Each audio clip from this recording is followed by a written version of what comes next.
Assalamualaikum warahmatullahi wabarakatuh dan selamat sejahtera.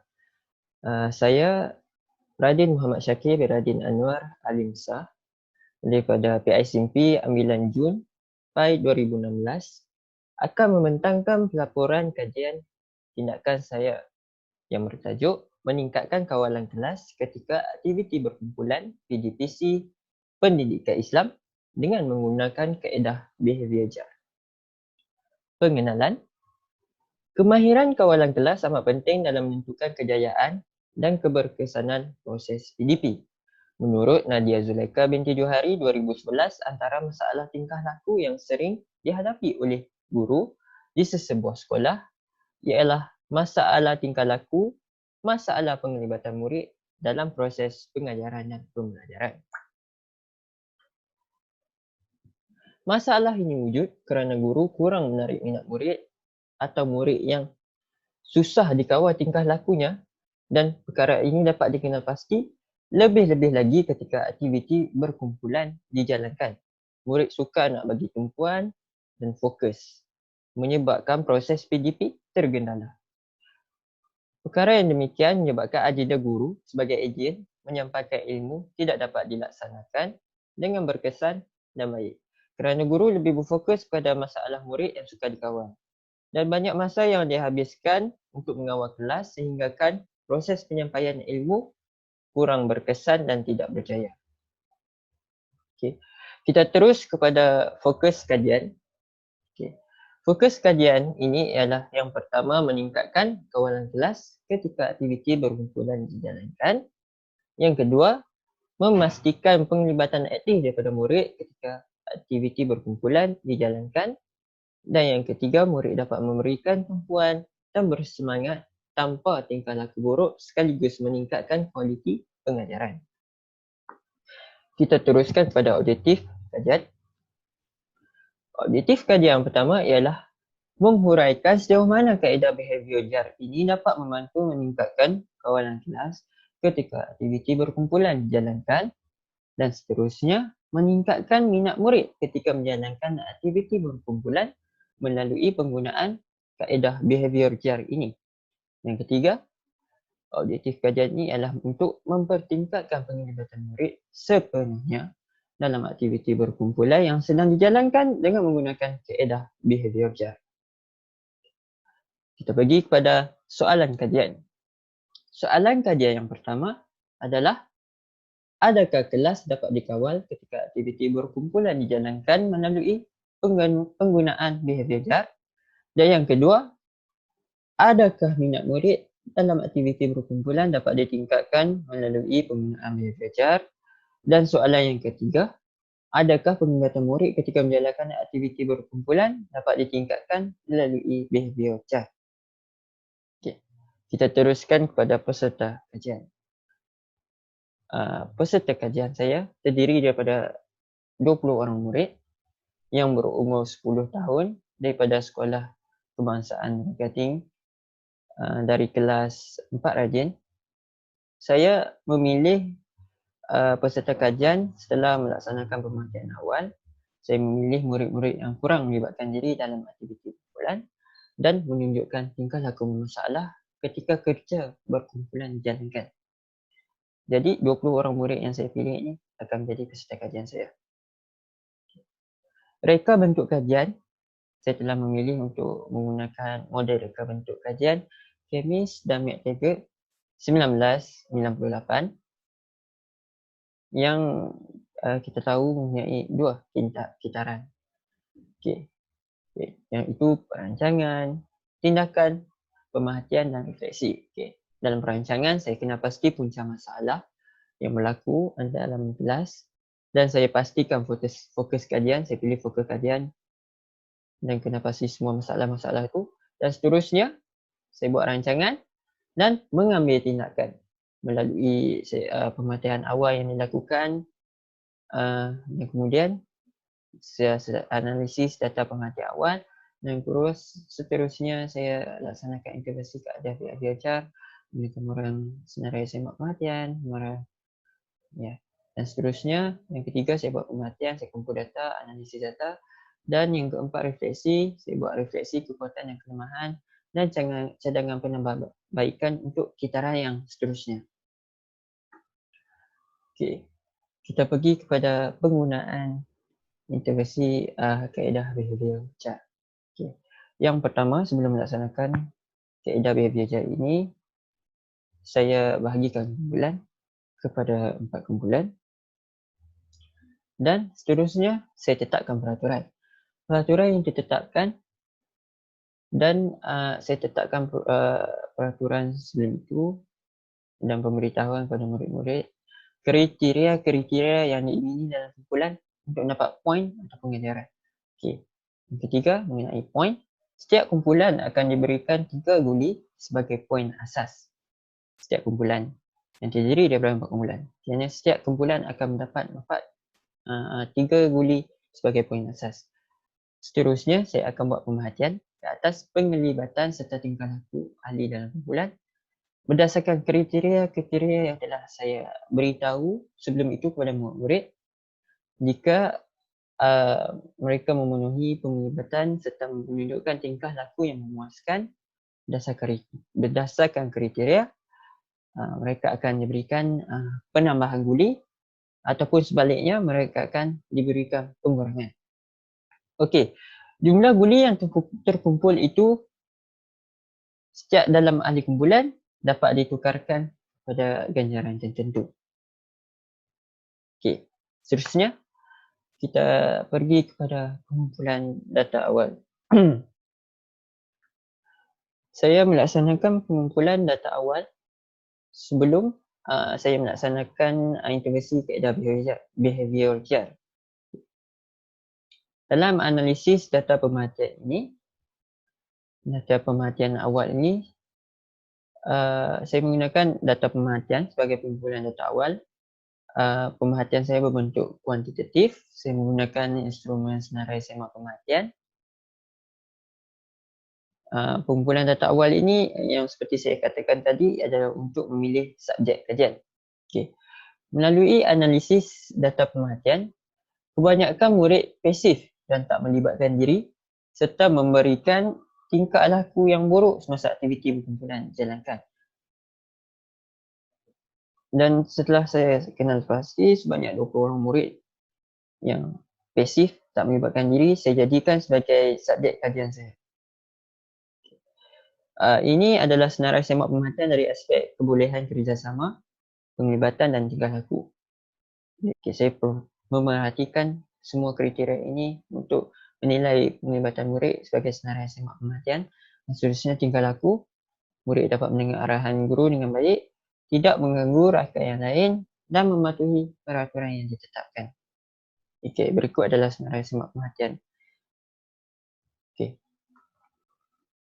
Untuk pengumpulan data awal ini, saya telah analisis pemerhatian awal saya, pemerhatian awal penglibatan murid dalam aktiviti berkumpulan dan tingkah laku murid. Di sini kita dapat lihat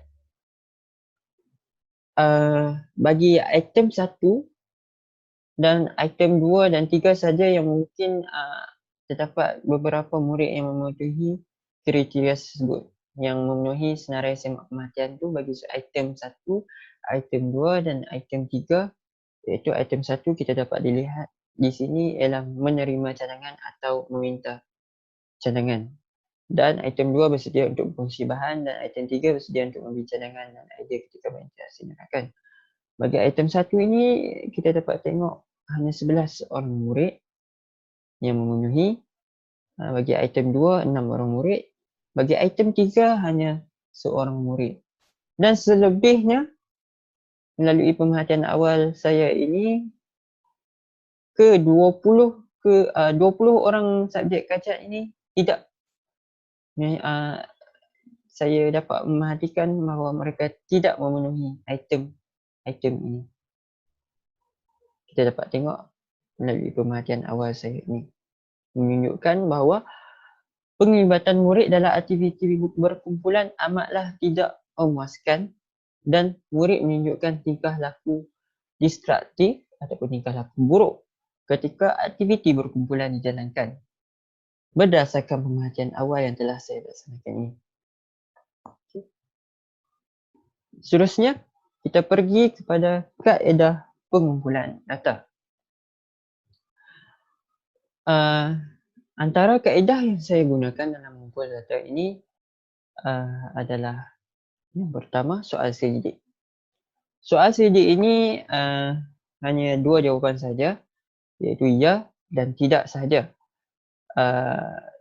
Dan saya analisis data menggunakan jadual kekerapan frekuensi dan peratusan. Okay. Melalui soal selidik ini, jawapan yang diberikan menunjukkan adakah persoalan kajian dapat dicapai melalui behavior chart.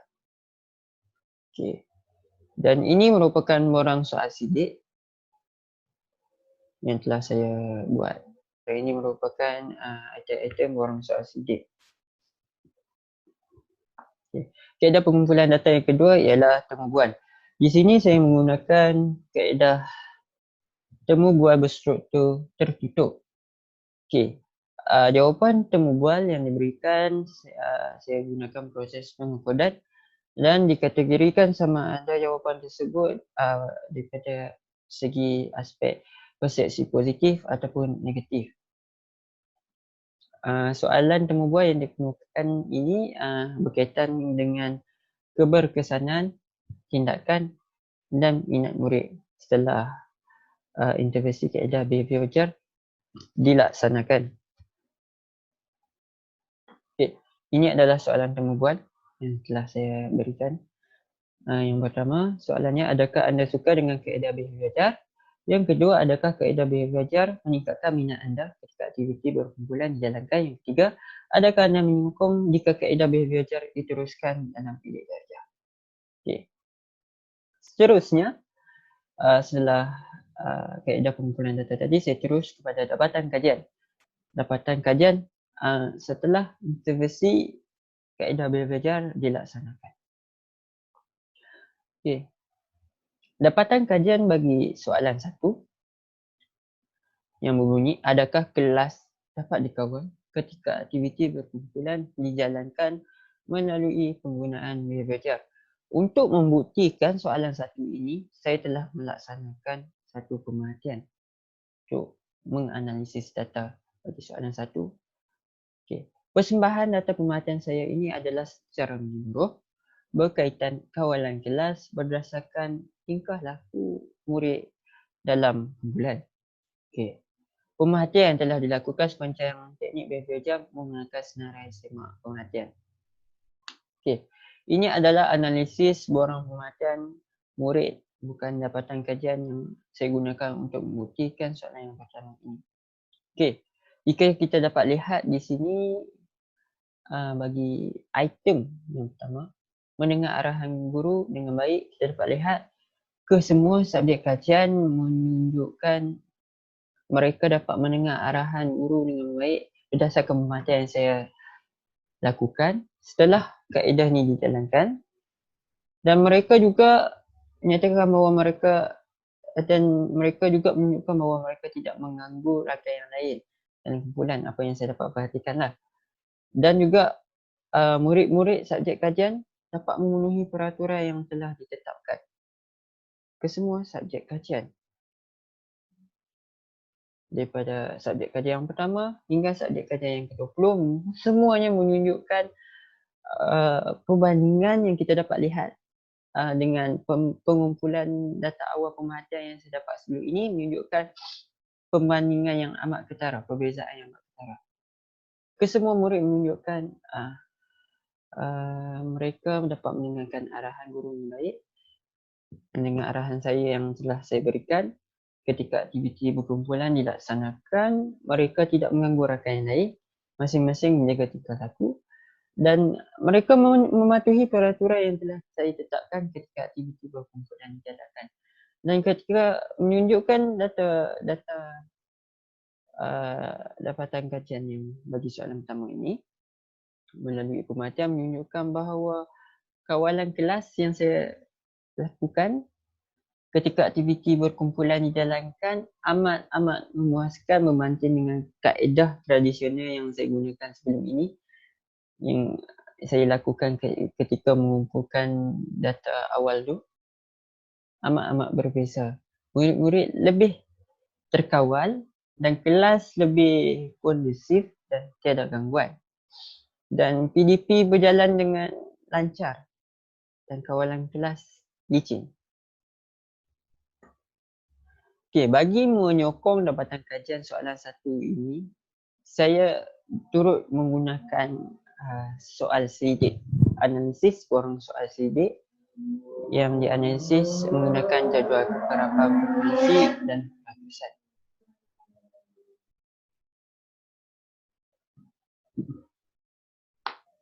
Melalui analisis borang soal selidik ini,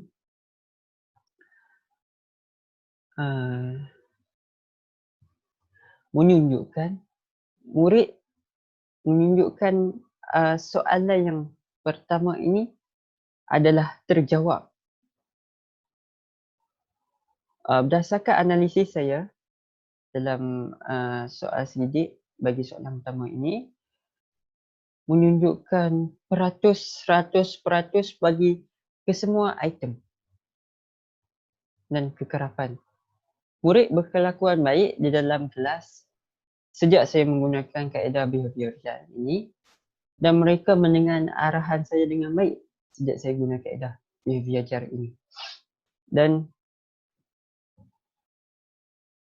mereka semua, kesemua subjek kajian mematuhi setiap peraturan yang telah saya tetapkan dengan kaedah behavior jar.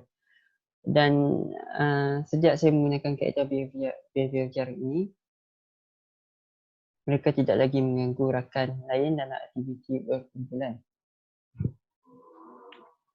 Dan menunjukkan kekerapan frekuensi bagi analisis borang soal selidik ini sebanyak 100% bagi setiap item. Menunjukkan perbandingan dan penambahbaikan yang positif, keputusan yang positif setelah saya melaksanakan kaedah intervensi behavior jar. Okay.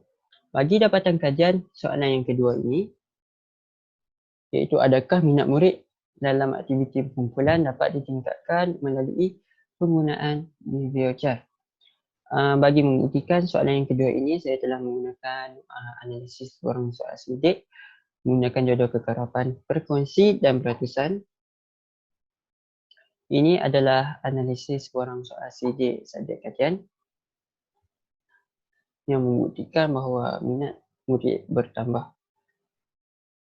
Okey, kita dapat tengok di sini bagi item 1. Saya suka dengan kaedah behavior jar. Kesemuaan dengan kekerapan 20/20 subjek kajian 100%.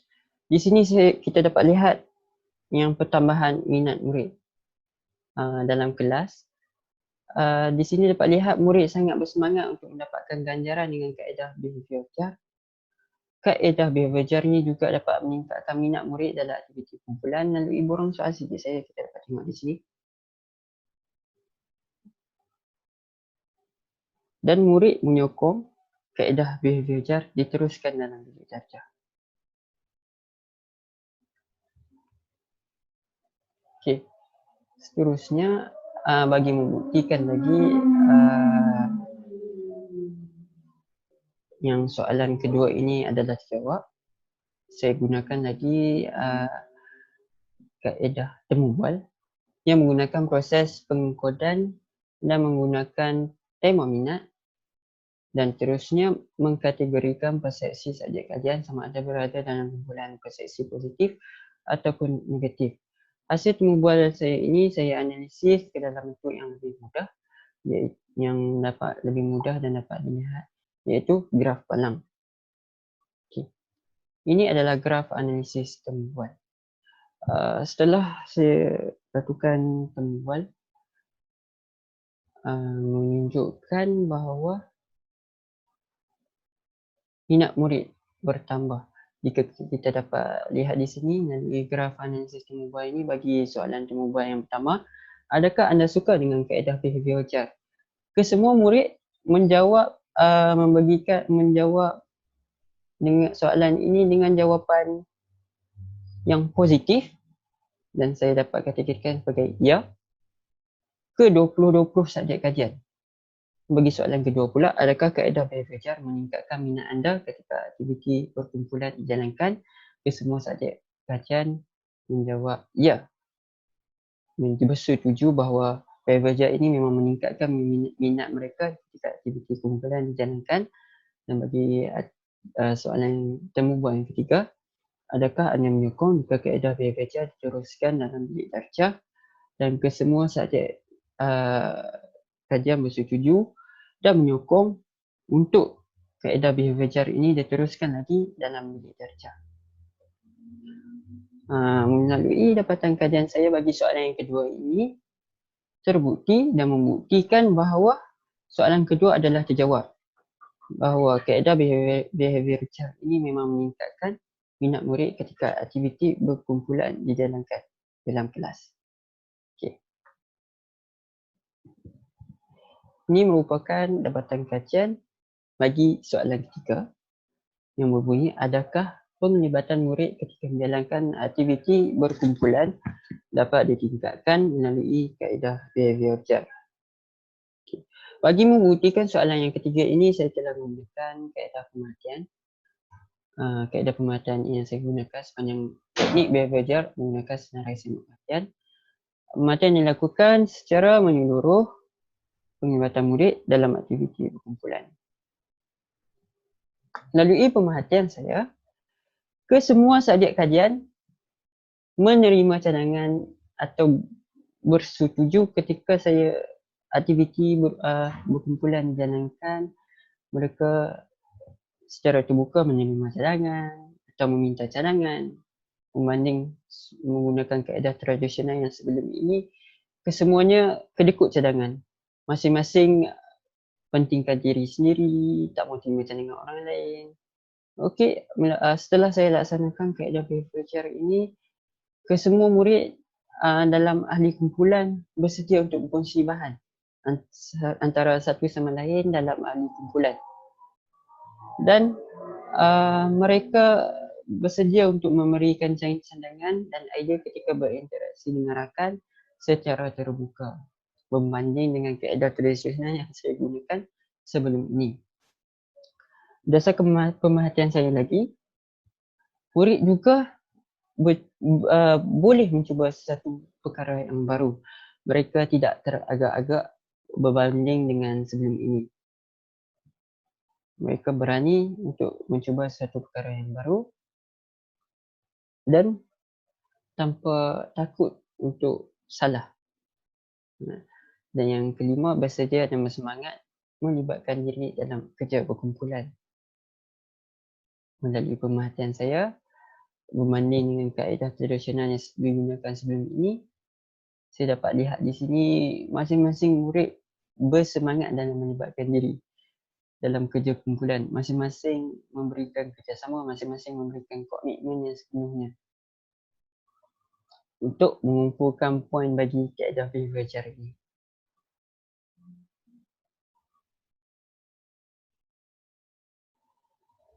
Okey, bagi membuktikan lagi soalan yang ketiga ini, bahawa kaedah behavior ini sangat-sangat meningkatkan penglibatan murid ketika aktiviti kumpulan menggunakan kaedah behavior ini.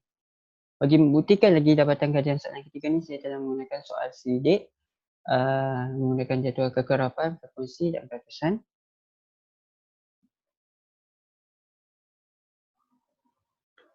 Okey, jika kita dapat di sini, lihat di sini, murid sangat bersedia dan bersemangat untuk melibatkan diri dalam kerja kumpulan selepas guru menggunakan kaedah behavior dengan kekerapan 20%, 100%, dan murid juga bersedia untuk memberikan sebarang cadangan dan idea serta berinteraksi dalam kumpulan sejak guru kenalkan kaedah behavior ini. Kita dapat lihat kat sini bahawa soalan kajian yang ketiga, iaitu penglibatan murid dapat ditingkatkan sejak menggunakan kaedah behavior ini. Dan data-data yang saya dapat ini dapat membuktikan bahawa soalan yang ketika ini adalah terjawab. Setelah melaksanakan kaedah behavioral ini, murid-murid sangat berminat melibatkan diri dan bersemangat melibatkan diri dalam aktiviti berkumpulan tanpa ada satu orang pun yang curi tulang, pasif dan lainnya. Antara kekuatan yang dapat dilihat ialah kaedah behavioral ini menggalakkan penglibatan murid dan menggalakkan minat murid terhadap proses pembelajaran sekaligus meningkatkan lagi pembelajaran ke diri murid. Selain itu, amalan pengajaran guru juga meningkat apabila guru menjalankan tugas dan memberikan tumpuan sepenuhnya kepada murid semasa PDPC kerana sedikit masa yang dihabiskan dalam kawalan kelas dan guru dapat bagikan tumpuan sepenuhnya untuk menyampaikan ilmu dan sebagai fasilitator. Okey. Seterusnya, antara kekuatan kaedah yang telah saya laksanakan ini ialah menjana suasana yang kondusif bagi murid-murid. Hal ini kerana murid tingkah laku murid dapat dikawal sepenuhnya dan murid memberikan penglibatan yang aktif di dalam kelas. Hal ini dapat mewujudkan suasana yang kondusif kerana tiada lagi murid yang mengganggu rakan-rakan yang lain ketika aktiviti berkumpulan dijalankan, menyebabkan murid dalam setiap ahli kumpulan dapat memberikan tumpuan yang sepenuhnya kepada pembelajaran. Seterusnya kita pergi kepada kelemahan kaedah yang telah saya laksanakan ini. Antara kelemahan yang dapat saya lihat pada awal pelaksanaan kaedah behavioral ini, bahawa masih terdapat perselisihan faham antara murid ketika menjalankan aktiviti kumpulan dan hal ini akan mengganggu proses PDPC. Masih lagi terdapat perselisihan faham. Biasalah murid-murid antara umur 7 hingga 12 tahun masing-masing masih lagi mempunyai semangat yang membuat-buat, kadang-kadang tidak bersetuju pendapat dalam aktiviti berkumpulan yang menyebabkan perselisihan faham. Antara kelemahan yang seterusnya ialah kurang penekanan nilai murni daripada saya dan penekanan nilai tolak ansur antara murid supaya murid lebih saling bekerjasama, saling mengenali antara satu sama lain dan mencari nilai titik persamaan dalam diri ahli kumpulan masing-masing. Antara kelemahan yang saya dapati. Seterusnya, ini merupakan senarai rujukan saya.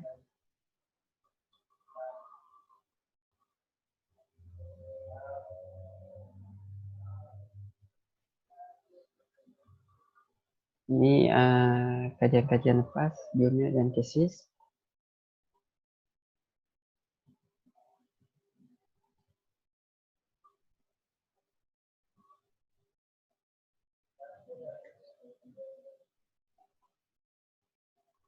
Sekian. Terima kasih daripada saya, Radin Muhammad Syakir.